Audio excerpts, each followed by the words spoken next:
नमस्कार दोस्तों। कैसे हैं आप? आशा करता हूँ बहुत अच्छे हैं और अपना अपने परिवार का बहुत अच्छे से ध्यान रख रहे हैं। आगे बढ़ने से पहले दोस्तों, अगर आपने मेरा चैनल अब तक सब्सक्राइब नहीं किया है तो वो रहा सब्सक्राइब बटन, प्लीज उस पर हिट कर दीजिए। तो दोस्तों, आज के इस वीडियो में मैं आपसे कुछ टॉप रीजंस डिस्कस करूंगा जिसकी वजह से लोग कनाडा छोड़कर जा रहे हैं। वीडियो को अंत तक जरूर देखिएगा दोस्तों। दोस्तों, मैंने करीब 10 साल से ज्यादा यहाँ बिता चुका हूँ और मैंने काफी कुछ यहाँ पर होते हुए देखा है, काफी कुछ बदलते हुए देखा है। तो वही मैं आपके साथ डिस्कस कर रहा हूँ। दोस्तों, सबसे पहले रीजन मैं जो है वो उस पर थोड़ा बाद में आऊंगा, बट कॉमन रीजंस पे पहले जाता हूँ। दोस्तों, एक बहुत बड़ा फैक्टर मैंने कनाडा में डिफिकल्टी लोगों को फेस करते हुए देखा है, वो है कि उनका फॉरेन एक्सपीरियंस को वो रिकॉग्निशन नहीं मिलता जो वो समझते हैं।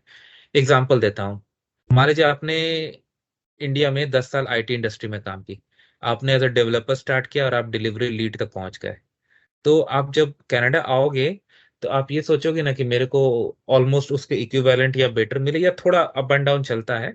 लेकिन अगर आपको लेकिन लोगों के साथ अगेन हर केस डिफरेंट होता है, और ऐसा बहुत ऐसे लोग हैं जिनका एक्सपीरियंस रिकॉग्नाइज हुआ है और उन्होंने काफी ऊंचे ऊंचे ओहदे भी हासिल किए हैं। लेकिन ज्यादातर ये होता है कि आपको फॉरेन वर्क एक्सपीरियंस को यहाँ के रिक्रूटर वैल्यू नहीं देते, बोलते अब आपको तो नॉर्थ अमेरिकन एक्सपीरियंस है नहीं, तो आपको स्टार्ट से करना पड़ेगा। अब आप सोचिए, आपने 10 साल काम किया है और आप एंट्री लेवल से स्टार्ट करोगे। सर्वाइवल के लिए आप ऑड जॉब्स टिम हॉर्टन में या कार वॉशिंग में आप काम करोगे तो एक अजीब सा लगता है ना। लेकिन सब कुछ इतना महंगा है, आपको करना ही पड़ेगा अगर आपको सरवाइव करना है, क्योंकि भूख तो सबको लगती है, छत तो अपने ऊपर से, कपड़े सबको पहनने हैं। तो ये आपको एक अजीब सा वहां पर सिचुएशन पैदा हो जाता है। तो इस वजह से भी लोग जा रहे हैं, जब उनको लगता है कि भाई नहीं हो सकता, हम सब कुछ जीरो से कैसे करें।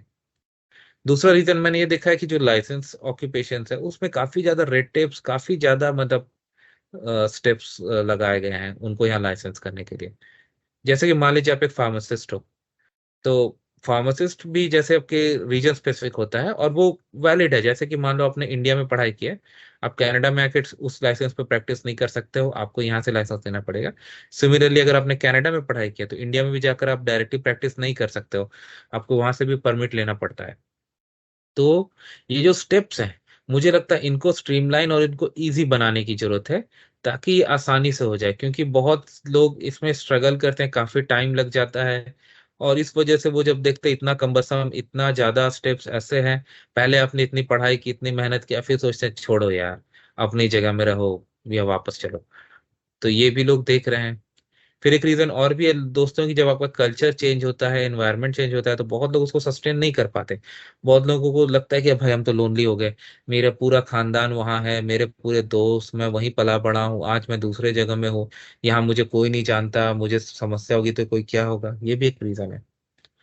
अब एक नया रीजन जो मैं देख रहा हूँ उसके बारे में चर्चा करूंगा, जो मोस्ट इंपॉर्टेंट रीजन है वो लास्ट में आऊंगा ताकि आपके साथ अच्छे से चर्चा कर सकूं। ये रीजन मैं देख रहा हूँ दोस्तों, हेल्थ केयर डिले। कनाडा में पब्लिक हेल्थ केयर है, नो डाउट, अच्छा हेल्थ केयर है, वर्ल्ड क्लास डॉक्टर्स है, नो डाउट। लेकिन डिले एक समस्या है दोस्तों। आपको मान लो आज कोई समस्या होती है, आप हॉस्पिटल जाते हो, आपकी क्या एक्सपेक्टेशन रहेगा कि आपको कितना देर में ट्रीटमेंट मिले? अगर आपको 10-15 घंटे वेट करना पड़े तो आपको कैसा लगेगा? वेल, ये हो रहा है।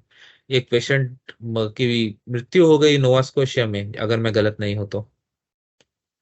और अगर आपको स्पेशलाइज ट्रीटमेंट की जरूरत है, आपका फैमिली डॉक्टर या एक वॉक इन फिजिशियन आपको रिफर करता है एक स्पेशलिस्ट के पास, आपको 6, 8, 9, 10 मैंने 1 साल से ज्यादा लग जाए अगर अपॉइंटमेंट मिलने में, तो ये आपको भी लगता है ना कि मैं इतना दिन क्या स्ट्रगल करता रहूं, और मगर मेरा समस्या बढ़ गया, मैं क्या करूं?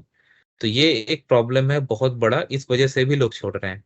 मैं आपको एक एग्जांपल देता हूँ। मेरे एक फ्रेंड है, उसको यहाँ स्पेशलाइज ट्रीटमेंट रेफर हुआ, लेकिन जब पता किया तो पता चला 6 मंथ्स की वेटिंग है। तो वो इंडिया गया, उसके पास पैसे थे, रिसोर्सेस थे, वो इंडिया गया, वहाँ 2 वीक्स में सारा ट्रीटमेंट करवा के वापस आ रहा है वो।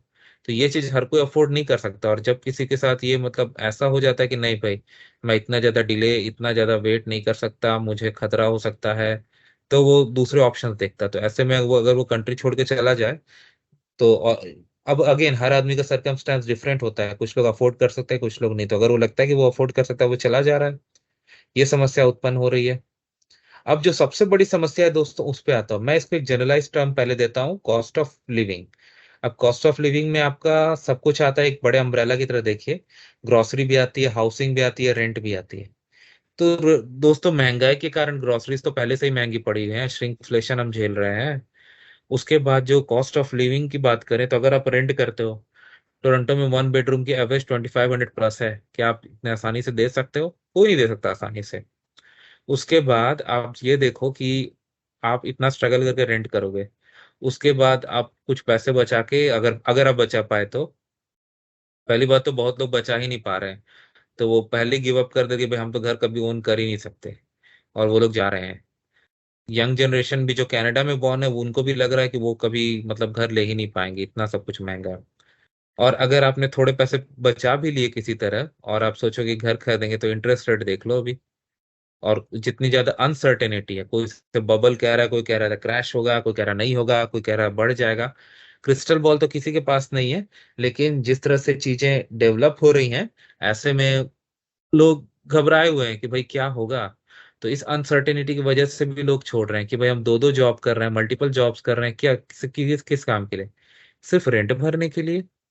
मेरी अपनी जिंदगी कहाँ है? क्या मैं यही है कि मतलब मैं सुबह से शाम तक खटूं कि मैं बस रेंट भर पाऊं और टेबल पे खाना आ सके? ये प्रॉब्लम है। आशा करता हूँ ये सब समय के साथ एड्रेस हो जाएगी। तो अभी के लिए दोस्तों बस इतना ही। वीडियो देखने धन्यवाद दोस्तों। चैनल को प्लीज सब्सक्राइब करके ही आगे जाइएगा। Thank you.